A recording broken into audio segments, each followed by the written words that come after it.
de este mundo, ¿no? Ese es el evento que todo cristiano, todo creyente, ¿no? Anhelamos y tenemos la esperanza en nuestro corazón, porque es palabra del Señor, porque es promesa del Señor venir a buscar a su iglesia, ¿no? Porque el Señor no va a juzgar este mundo mientras su iglesia esté en él.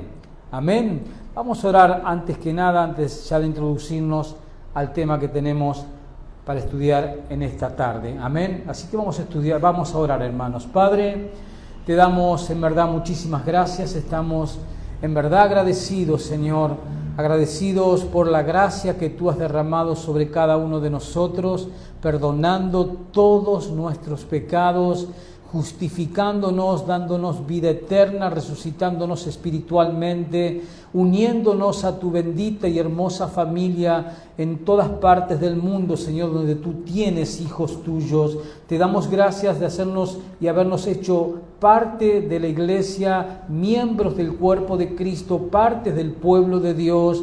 Te damos gracias por esa bendición tan grande, Señor, por esta salvación tan grande que tú nos has regalado, con la cual nos has alcanzado. Ayúdanos a vivir a la altura de este llamamiento, Señor, de vivir y luchar todo el tiempo contra nuestros pecados, Padre, que lamentablemente siguen estando en nuestra naturaleza caída, para que nosotros podamos honrarte, Señor, en todo tiempo y en todo lugar. Señor, rogamos ahora que tu palabra, Señor, que esa palabra bendita, Señor, pueda entrar a nuestras vidas y producir, Señor, esa obra por la cual tú, Señor, la vas a enviar. Espíritu Santo, danos luz, entendimiento, comprensión de tu palabra y ayúdame a exponerla. Capacítame, Espíritu Santo, con tus dones para que yo pueda comunicar las verdades santas de tu palabra. Padre, todo esto te lo pedimos en el nombre de tu santo Hijo Jesús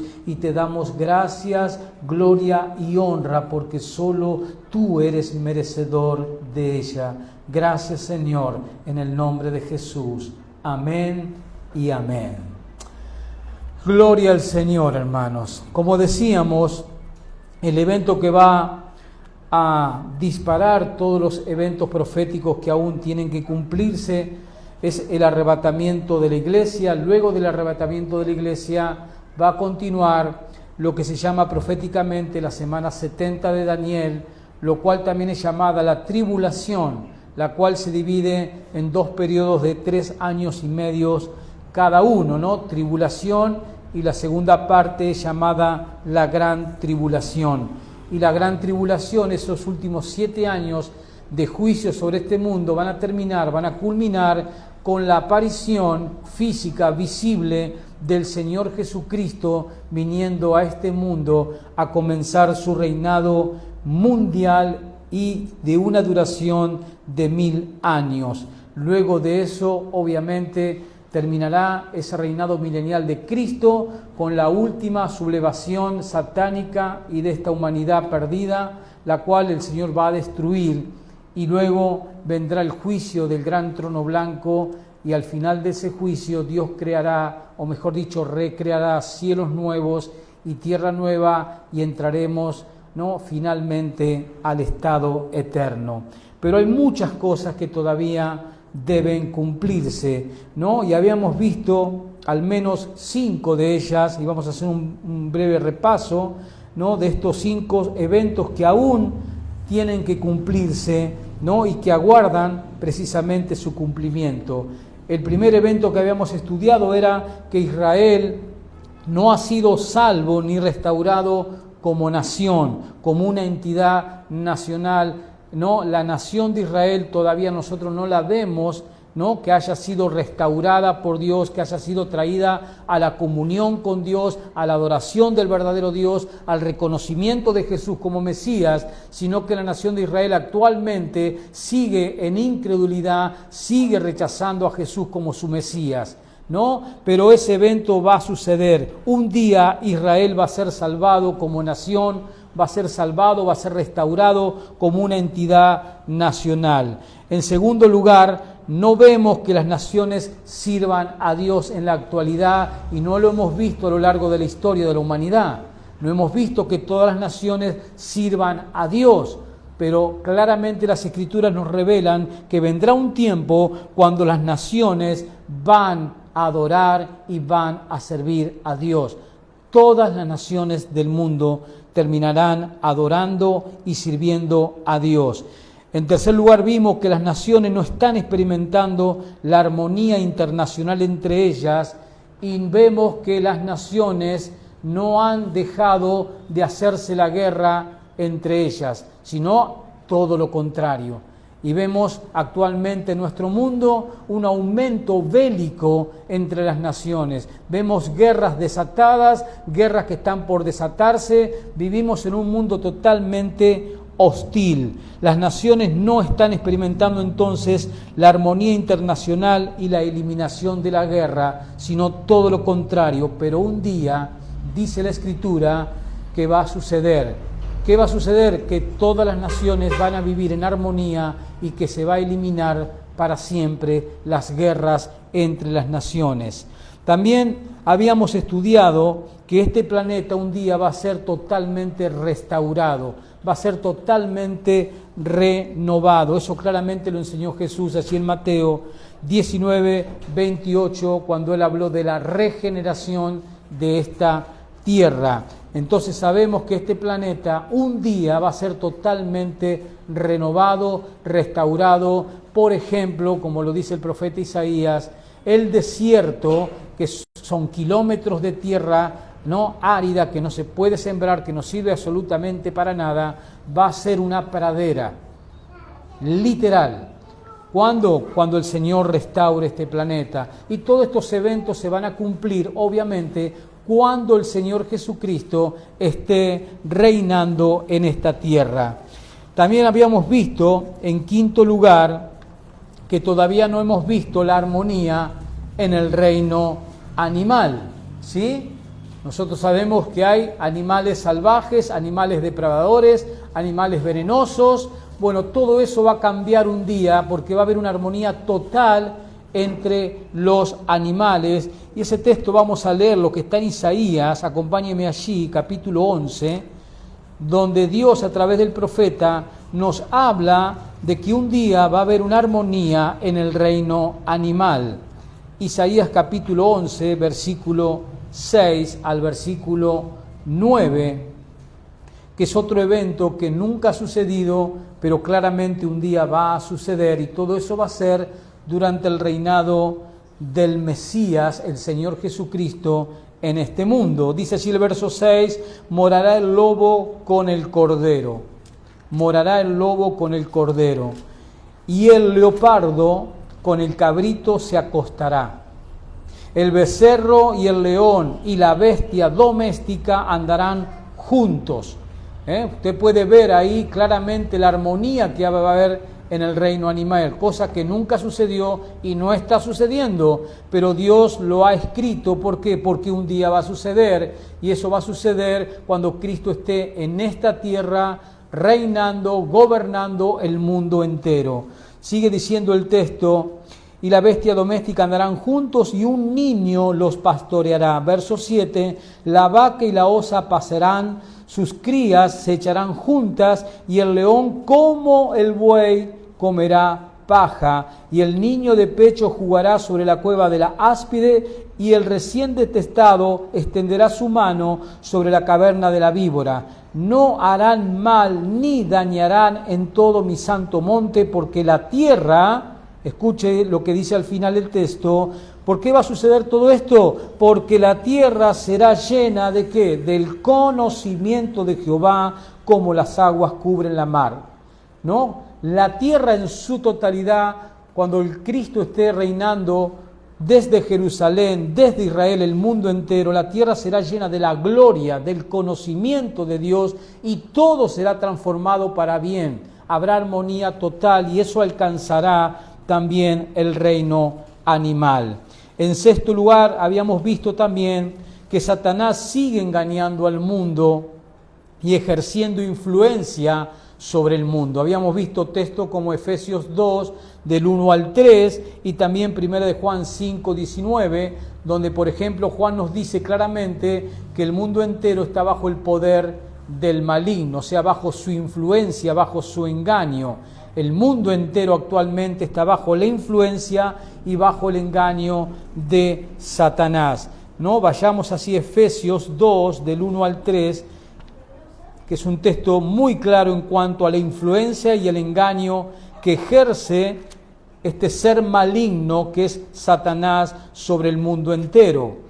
Y obviamente el mundo no lo entiende, no lo quiere entender y obviamente es engañado por este flujo de pensamientos malignos, de ideologías y esas cosas. Efesios 2, versículo 1 al 3.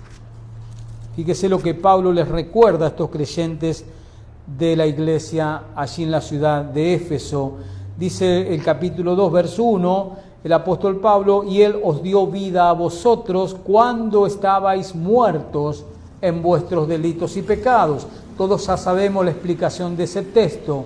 Esa es la condición espiritual del ser humano que no ha sido regenerado, que no ha nacido de nuevo porque no ha creído en Cristo. ¿No? ¿Cuál es la condición? Está muerto espiritualmente. Por eso no comprende, no le interesa, no le importan las cosas espirituales. Por eso no le importa la palabra de Dios. Esa es la condición del ser humano, del pecador no regenerado. Pero Pablo les recuerda a estos creyentes que ellos vivían en otra época de esa manera. Estaban en esa condición de muerte espiritual, pero Dios les había dado vida. Lo mismo que a nosotros, ¿no? Dice el verso 2, en los cuales, o sea, en los pecados y delitos, en los cuales anduvistes en otro tiempo, siguiendo, y esta es la parte que nos interesa, siguiendo la corriente, o sea, el flujo, la corriente de este mundo, y la corriente de este mundo, dice Pablo, es conforme, o sea, es dictada por el príncipe de la potestad del aire, el espíritu que ahora opera, esa palabra es energía, energeo en el griego, opera en los hijos de desobediencia. Satanás ejerce una influencia, una energía, ¿a base de qué? A base de filosofías, a base de ideologías, a base de pensamientos, de principios, y eso es lo que él le dicta al mundo, y el mundo toma todas esas cosas, y el mundo ha fabricado su cultura, su manera de vivir, sus principios, sus propósitos, su escala de valores, según todas las cosas que le dicta el príncipe de la potestad del aire, y es un título que obviamente alude ¿a quién? A Satanás. Entonces vemos en ese texto claramente cómo Satanás engaña al mundo y cómo Satanás ejerce influencia en el mundo, obviamente en los pecadores. Ya Satanás no ejerce una influencia esclavizadora ¿sobre quién? Sobre los cristianos, porque hemos sido libertados por el Señor Jesucristo de esa esclavitud de engaño y de esa influencia maligna de Satanás. Pero también Satanás se sigue oponiendo en estos tiempos a los creyentes. Eso claramente lo enseña Pedro. Acompáñame a 1 de Pedro capítulo 5. Porque más allá de que nosotros los cristianos hemos sido libertados de la influencia y del engaño de Satanás, no obstante, Satanás se sigue oponiendo a la iglesia de Cristo, es decir, se sigue oponiendo a nosotros los creyentes, y tenemos que estar bien precavidos de esa realidad. 1 de Pedro capítulo 5, el último capítulo de la primera carta del apóstol Pedro, versículos 8 en adelante. Pedro en el contexto le está rogando a los ancianos, a los líderes de las iglesias que apacienten a los creyentes, a las ovejas que están pastoreando. Y en el versículo 8 dice el apóstol Pedro, sed sobrios. ¿Qué quiere decir sobrios? Equilibrados, sean sobrios y velad. ¿Qué significa velad? Estén siempre atentos, sean equilibrados y estén siempre atentos. ¿Quiénes? Los cristianos. Y nos va a decir por qué. Porque vuestro adversario, ¿tenemos un adversario? Claro que sí. Tenemos un adversario al cual Jesús lo llamó homicida, asesino. Esa es una de las cualidades nefastas de Satanás. Y ese es el adversario del cristiano. Si tú te has identificado con Cristo por haberte arrepentido de tus pecados y puesto tu fe en Él, si estás unido por la fe a Cristo, inmediatamente que has creído en Cristo, inmediatamente también en el mismo momento te has hecho de un adversario. Y de ese adversario está hablando Pedro aquí. Pero primero nos dice Pedro, sean sobrios, sean equilibrados y estén siempre velando, estén siempre atentos, porque vuestro adversario, el diablo, como león rugiente, anda alrededor buscando a quien devorar. Por eso tenemos que estar, ¿qué? Atentos. Pablo nos dice claramente también en sus epístolas que no debemos ignorar las maquinaciones de Satanás. No debemos los cristianos, dice Pablo, ignorar las formas, las maneras que tiene Satanás de ¿qué? De querer complicarnos nuestro crecimiento cristiano, nuestro crecimiento espiritual. Y Pedro nos dice en otras palabras lo mismo. Pedro nos dice que tenemos que ser sobrios, tenemos que estar atentos, velar en todo momento, porque vuestro adversario, que obviamente no descansa, como león rugiente, anda alrededor buscando a quien devorar. Verso 9, al cual los cristianos debemos ¿qué? Resistir firmes en la fe. Al cual, ¿a quién se refiere con ese cual? A Satanás. Debemos que resistirlo firmes en la fe. ¿Y a qué se refiere esa frase? Resistirlo firmes en la fe. ¿A qué se refiere ahí en la fe, Pedro? Pedro se está refiriendo al contenido de la palabra de Dios. Debemos resistirlo siempre estudiando, creyendo, practicando la palabra de Dios. Esa es la forma en la cual nosotros podemos resistir a nuestro adversario todo el tiempo y salir victoriosos. Resistirlo en la fe, sabiendo que los mismos padecimientos se van cumpliendo en vuestros hermanos en todo el mundo. ¿Tú crees que Satanás o los demonios solamente podrán atacarte a ti?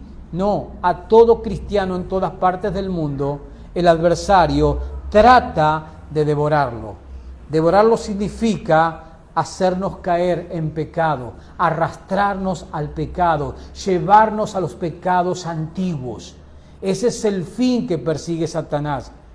Llevarnos, que seamos vulnerables para darnos el empujón final y tirarnos a que vayamos a practicar la vida de la cual Cristo nos sacó un día. Es ahí donde Él quiere llevarnos. Eso es lo que significa la palabra devorar. Pero claramente Satanás no solamente sigue engañando al mundo, Satanás sigue ejerciendo influencia en el mundo. ¿Es verdad o es mentira que Satanás sigue ejerciendo influencia en el mundo? Sigue. Y es verdad también que él se sigue oponiendo a los creyentes, como Pedro nos enseña en este pasaje, pero también Pablo, acompáñame a 1 de Tesalonicenses, como Pablo en primera persona habló de la oposición que él tuvo que soportar en su ministerio de este ser nefasto que es nuestro adversario. Y estamos hablando de Satanás. Primera de Tesalonicenses capítulo 2, versículo 17. Recuerden que Pablo había fundado esta iglesia en Tesalónica, pero él pudo estar solamente 6 meses allí, se tuvo que ir porque corría peligro su vida. Alguien un tal Jasón tuvo que pagar una fianza y Pablo tuvo que partir inmediatamente de ese lugar, al cual Pablo quiso una y otra vez regresar, para seguir edificando esta iglesia, pero él no pudo, y de eso está hablando Pablo aquí en el verso 17 y verso 18. Dice, pero nosotros, dice el apóstol Pablo, pero nosotros, hermanos, separados de vosotros por un poco de tiempo, de vista, pero no de corazón, tanto más procuramos con mucho deseo ver vuestro rostro, por lo cual quisimos ir a vosotros. Yo, Pablo, dice, ciertamente, una y otra vez, pero, ¿qué le pasó a Pablo? Satanás nos estorbó. Y tenemos que ser conscientes, hermanos, de como dijo Pedro, que Satanás anda como león rugiente. Tenemos que ser conscientes que Satanás todo el tiempo va a querer estorbar nuestro crecimiento espiritual. Es nuestro adversario. ¿Quién lo dice? La Escritura, lo dice Dios. Dios te lo ha revelado a través de las Escrituras. Que tenemos un adversario que va a hacer todo lo posible, todo el tiempo, de que tú no te puedas establecer en tu vida cristiana. Él va a tratar por todos los medios, va a usar todos los medios posibles para tratar de que tú no te establezcas, que tú no tengas constancia en congregarte, en estudiar la Biblia, en tener un tiempo de oración, un tiempo de estudio bíblico. Él no va a querer hacerlo y Él tiene un aliado que está en ti. ¿Quién es? Tu carne. Él cuenta con un aliado que está dentro tuyo y dentro mío, que es mi naturaleza caída. Él cuenta con ese aliado y Él sabe cómo puede trabajar para tentar a ese aliado que es tu propia carne. Porque tu carne, hermanos, no quiere las cosas que son del Espíritu. Nosotros eso lo sabemos claramente bien, que hay una guerra constante, como Pablo lo explica allí en el libro de los Gálatas, en el capítulo 5, a partir del verso 16 en adelante. La lucha constante que tiene el cristiano entre la carne y el Espíritu. Satanás usa esa parte de nuestra naturaleza caída, ¿para qué? Para tratar de que nosotros no tengamos una vida de oración, para tratar de que nosotros no tengamos una comunión con la palabra de Dios, para tratar de que nosotros no tengamos una constancia en congregarnos, en vivir en comunidad, en vivir en familia, como debe ser y como manda la Escritura. Él todo el tiempo va a tratar de oponerse a que tu vida cristiana no crezca, no se desarrolle, no se fortalezca. Entonces claramente vemos que en estos tiempos no solo Satanás sigue engañando al mundo, cosa que es verdad y lo podemos ver todo el tiempo, no solo que también ejerce influencia sobre este mundo pecaminoso, rebelde a Dios, caído en pecado, que ama el pecado, tenemos evidencia por todas partes al ver la sociedad como vive. Sino que en estos tiempos también Satanás se sigue oponiendo a la iglesia de Cristo, a la verdadera iglesia de Cristo. ¿Y cuál es una verdadera iglesia de Cristo? Donde la palabra de Cristo se predica, se expone tal cual es. No se manipula, no se adultera, sino se enseña tal cual es la palabra. Satanás siempre va a oponerse al cristiano, siempre se va a oponer a la iglesia para que no crezca, para que no se desarrolle, para que la iglesia no crezca, sobre todo en santidad, en vida de piedad.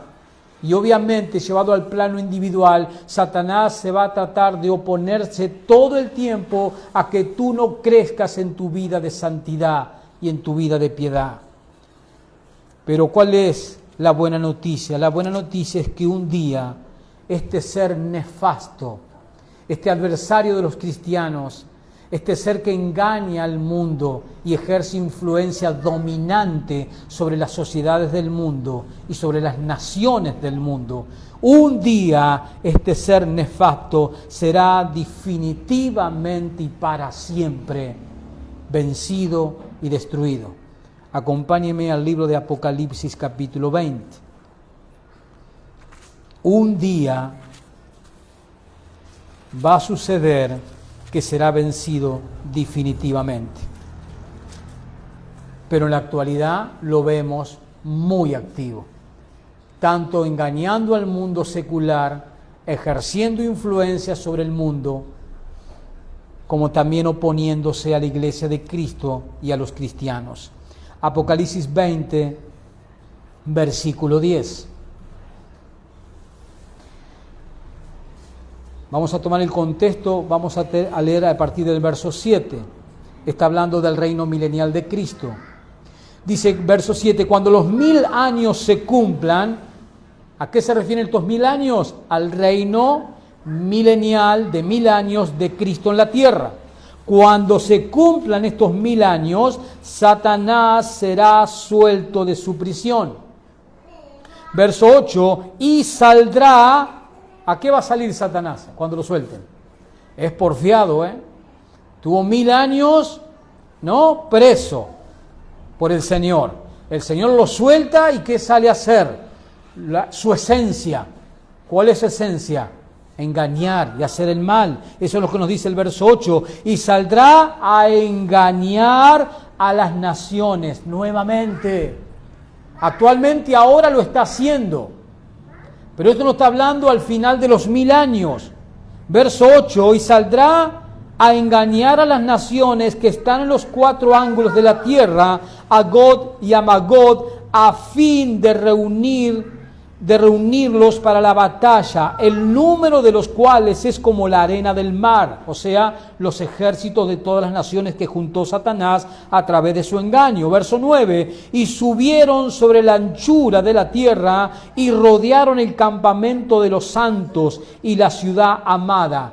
¿Quién es esa ciudad amada? Jerusalén.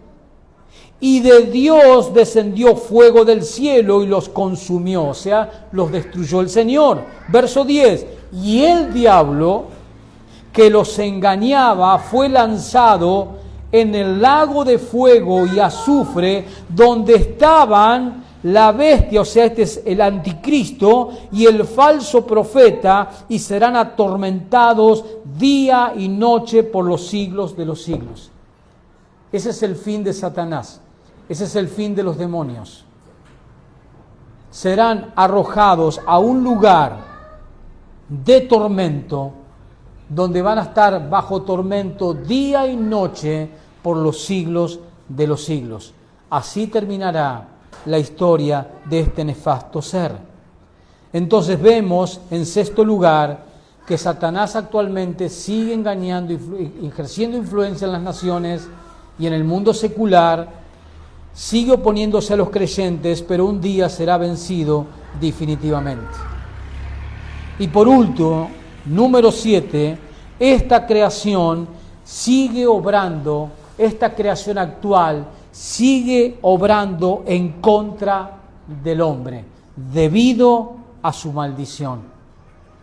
Esta creación en la que vivimos, ¿está maldita, sí o no? Venga conmigo a Génesis, capítulo 3, y dejemos que el Señor nos conteste la pregunta. Génesis, capítulo 3. Nos encontramos en el contexto de la desobediencia de nuestros primeros representantes. ¿Quién fueron los primeros representantes de nuestra raza? ¿Quiénes fueron? ¿Cómo se llamaron? Adán y Eva. Estamos en ese contexto de la desobediencia de Adán, porque él era la cabeza. Versículo 17. Estamos en la parte donde Dios está maldiciendo a la serpiente y maldiciendo a aquel que usó la serpiente, o sea, Satanás. Dice el verso 17, y al hombre, acá viene la reprensión para el hombre por la desobediencia. Verso 17, y al hombre dijo, por cuanto obedeciste a la voz de tu mujer, por cuanto obedeciste a la voz de tu mujer, ¿qué pasó? ¿Se acuerdan la escena? ¿Qué había dicho Dios? Pueden comer de todos los árboles, menos de uno, pero podían comer ¿de cuántos? De todos. ¿Eso habla de qué? De la abundancia de Dios en bendecirnos. Uno solo. No es que Dios le dijo, no pueden comer de todos, pueden comer de uno. No, al revés. Ahí podemos ver la gracia de Dios, la providencia de Dios. Ese fue el mandato de Dios. ¿Y qué hizo Eva? Fue engañada y comió de ese árbol, del fruto de ese árbol que no debía comer. Y luego, ¿qué hizo? ¿Le dio a quién? A su esposo Adán. ¿Qué tendría que haber hecho Adán? No, Eva, ¿por qué comiste de ahí? No debiste hacerlo. Yo no voy a comer porque la palabra de Dios fue clara. Si Adán hubiese hecho eso, la creación no hubiese caído. Pero ¿qué hizo Adán? Le hizo caso a la voz de su mujer. Su mujer le dijo, prueba, Adán, es rico, es hermoso. Y Adán, ¿qué hizo? Tomó y comió. Eso es lo que le está diciendo Dios, le está recriminando Dios a Adán en el verso 17. Por cuanto obedeciste la voz de tu mujer y comiste del árbol del que te mandé diciendo, no comerás de él. Entonces, por esa causa, maldita será, ¿qué? La tierra. ¿Estamos en una tierra maldecida?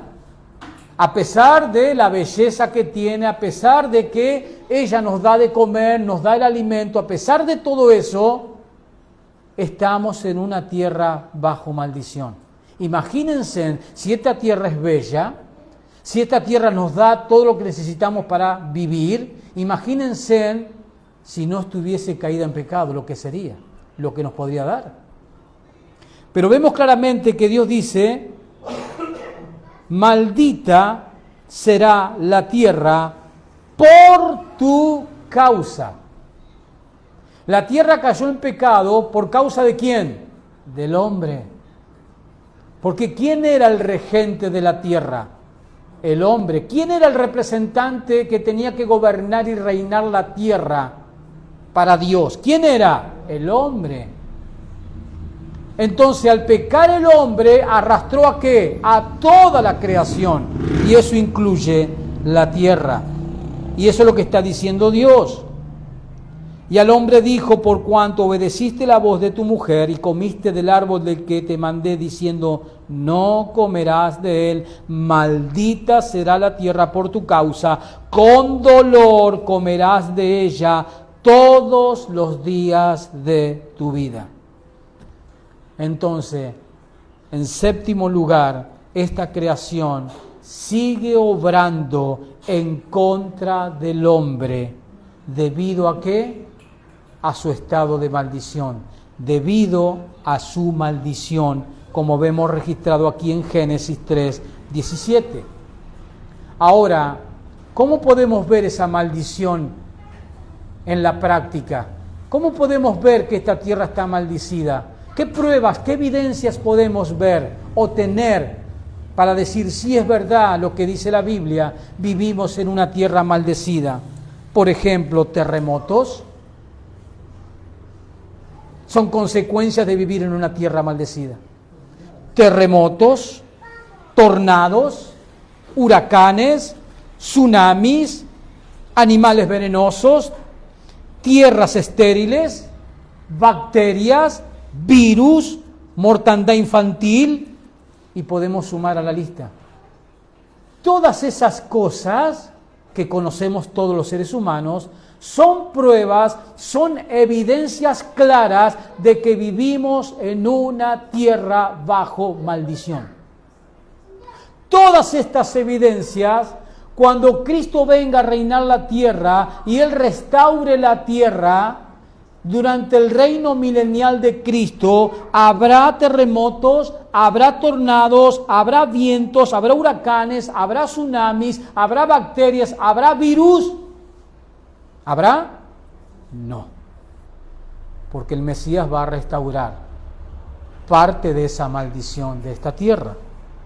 Pero las evidencias de que vivimos en una tierra maldecida son estas cosas que suceden y son muy comunes para nosotros los seres humanos que habitamos aquí.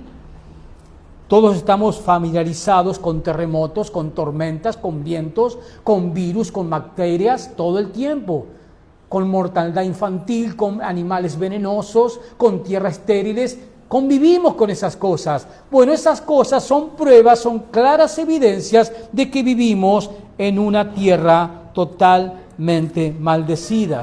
Todas estas cosas son un recuerdo permanente de que vivimos en un mundo peligroso, en una creación maldecida por causa del pecado del hombre, no porque a Dios se le ocurrió maldecirla, simplemente por causa del pecado del hombre.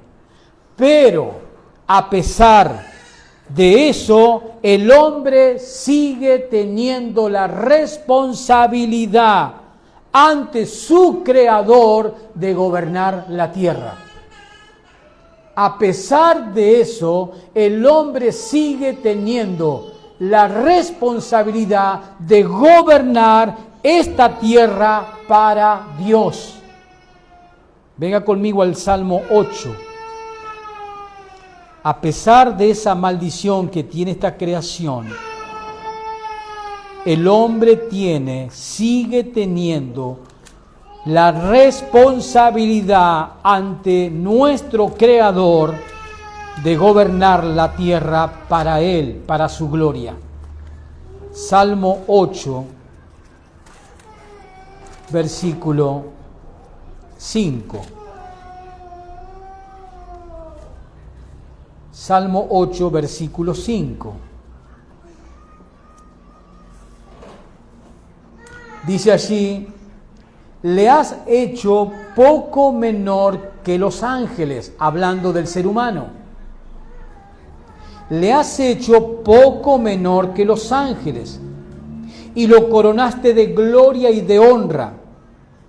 Le hiciste señorear sobre las obras de tus manos, todo lo pusiste debajo de sus pies.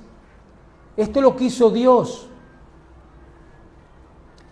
Fíjese lo que dice Dios en Génesis. Deje marcado ahí el Salmo.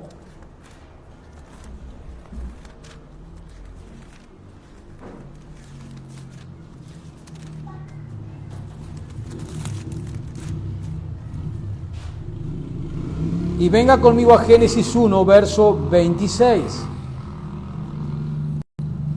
Porque esto se conecta con lo que dice el Salmo 8, versos 5 y 6, que recién estábamos leyendo. Génesis 1, 26 dice: entonces dijo Dios. Dios está en el acto de creación aquí en el contexto. Dios está creando todo. Llegó el sexto día. ¿A quién va a crear el sexto día? Los animales. ¿Y a quién más? La frutilla del postre de la creación de Dios. ¿Quién es? ¿Quién es? Nosotros. Verso 26. Entonces dijo Dios: hagamos, plural, hagamos. ¿Por qué hagamos? Porque Dios es una Trinidad. Hagamos al hombre a nuestra imagen, conforme a nuestra semejanza. ¿Qué portamos nosotros los mortales, los seres humanos? ¿Qué portamos? La imagen ¿de quién? De Dios. Conforme a nuestra semejanza. Y escuche, y señoree. ¿Eso qué quiere decir? Gobierne, reine. Vamos a crear al hombre a nuestra imagen y a nuestra semejanza para que gobierne, para que reine, para que señoree en los peces del mar, en las aves de los cielos, en las bestias, en toda la tierra y en todo animal que se arrastra sobre la tierra. ¿Para qué nos creó Dios? Para que regentemos, para que gobernemos, para que reinemos la tierra. Volvamos al Salmo, porque de eso está hablando aquí el salmista. En los versículos 5 y 6, David nos está diciendo: le has hecho poco menor que a los ángeles. ¿A quiénes? A los seres humanos. Y lo coronaste de gloria y de honra. ¿Por qué dice que el hombre está coronado de gloria y de honra? Porque estamos hechos ¿a qué? A la imagen de Dios. Lo coronaste de gloria y de honra. Le hiciste señorear. Lo hiciste que gobierne, está diciendo, sobre las obras de tus manos. Todo lo pusiste debajo de sus pies. Entonces, a pesar de que esta creación está bajo la maldición por causa del pecado del hombre, a pesar de eso, al hombre se le sigue pidiendo que tiene que llevar adelante la responsabilidad de gobernar este mundo para la gloria de Dios. No ha caducado. Pero, ¿cuál es la realidad? El hombre no lo está haciendo. El hombre no está gobernando la creación, el mundo para la gloria de Dios. No lo está haciendo porque no quiere hacerlo. Es más, el ser humano dice que el mundo es de él. El ser humano dice, la tierra es mía, dando a entender de que Dios acá no tiene arte ni parte. Pero el hombre sigue teniendo ante Dios la responsabilidad de gobernar esta tierra. Pero el hombre no lo está haciendo ni quiere hacerlo.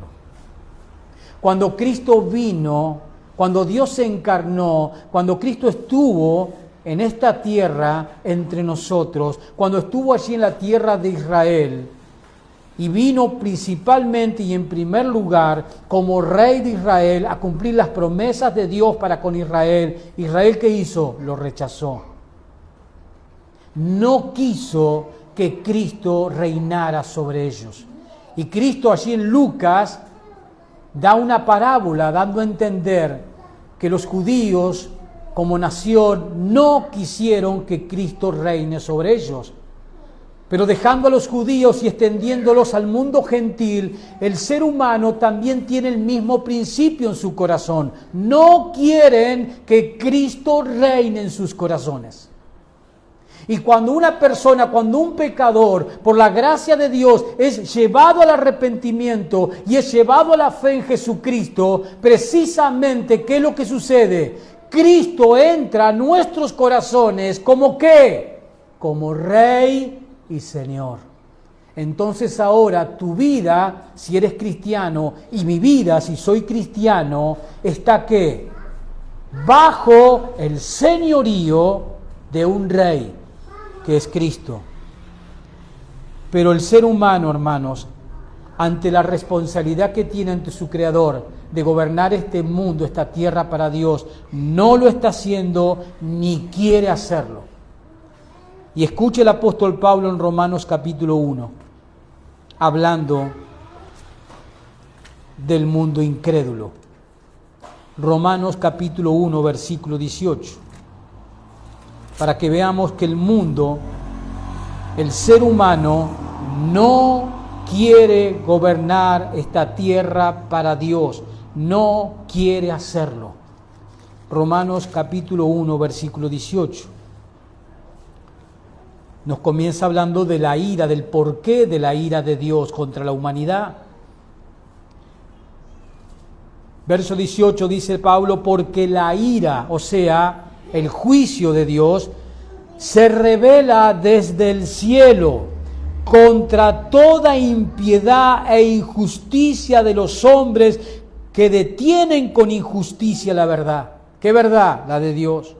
Porque lo que de Dios se conoce les es manifiesto, pues Dios se lo manifestó, porque las cosas invisibles de Él, su eterno poder y deidad, se hacen claramente visibles desde la creación del mundo, siendo entendidas por medio de las cosas hechas, de modo que no tienen excusas.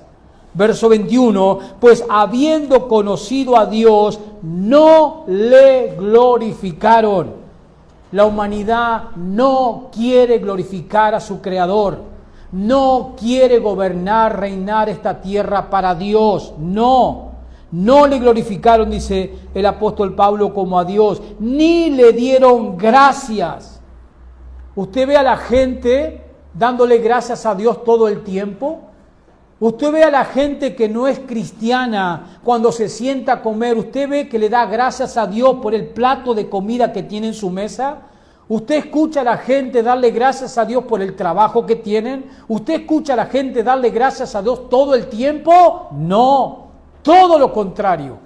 Supuestamente todo lo que tienen es mérito de ellos. Ellos se lo han ganado. Y no se dan cuenta que si están trabajando es porque Dios les dio el trabajo. Y no se dan cuenta de que si están trabajando es porque Dios les dio la salud. Y así podemos seguir. Todo concluye en una sola fuente, y esa fuente es la fuente de bondad, y esa bondad es Dios. Pero Pablo sigue diciendo, ni le dieron gracias, sino que se envanecieron en sus razonamientos. Se envanecieron, se llenaron de orgullo en sus razonamientos, llegando al punto de decir, Dios no existe, no necesitamos a Dios, la tierra es nuestra.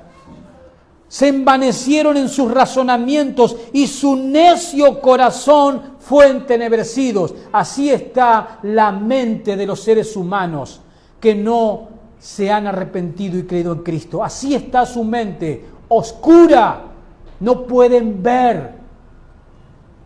Su necio corazón fue entenebrecido, profesando ser sabios.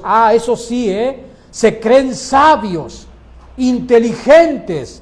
Profesando ser sabios, dice Dios, se hicieron necios, todo lo contrario. Verso 23, y cambiaron la gloria del Dios incorruptible. ¿Por qué lo cambiaron, Pablo? En semejanza de imagen de hombres corruptibles, de aves, de cuadrúpedos y de reptiles. Eso es lo que ha hecho el hombre. El hombre no quiere gobernar la tierra para Dios. No quiere glorificar a Dios, no le quiere dar gracias, no quiere reconocer que Dios es el creador, el sustentador y el dador de todas las cosas. Pero un día, hermanos, un día el Dios hombre, ¿quién es el Dios hombre? Jesucristo. Cuando se encarnó, cuando tomó forma humana, a partir de ahí Dios se vistió de humanidad. Cuando el Dios hombre esté en su trono, gobernando el mundo, se cumplirá el mandato de Génesis 1, versículo 26 al 28 que leímos hace un instante. Donde el hombre, ¿qué va a hacer? Va a gobernar en el reino milenial de Cristo. La humanidad va a vivir para la gloria de Dios. Se va a cumplir ese mandato cuando el Señor Jesucristo, el Dios hombre, desde Jerusalén, desde el trono de David, esté reinando el mundo entero. Viene ese tiempo, hermanos, en el cual va a haber un futuro reinado triunfante de Jesús, el Mesías, con todos sus santos. ¿Quién son sus santos? Los creyentes. Con todos sus santos en la tierra. El profeta Daniel, por visión de Dios, lo pudo ver. Venga conmigo al libro de Daniel, capítulo 7. Daniel vio en esa visión que Dios le dio ese futuro reinado de Jesús con todos sus santos en esta tierra. Daniel capítulo 7, versículo 13.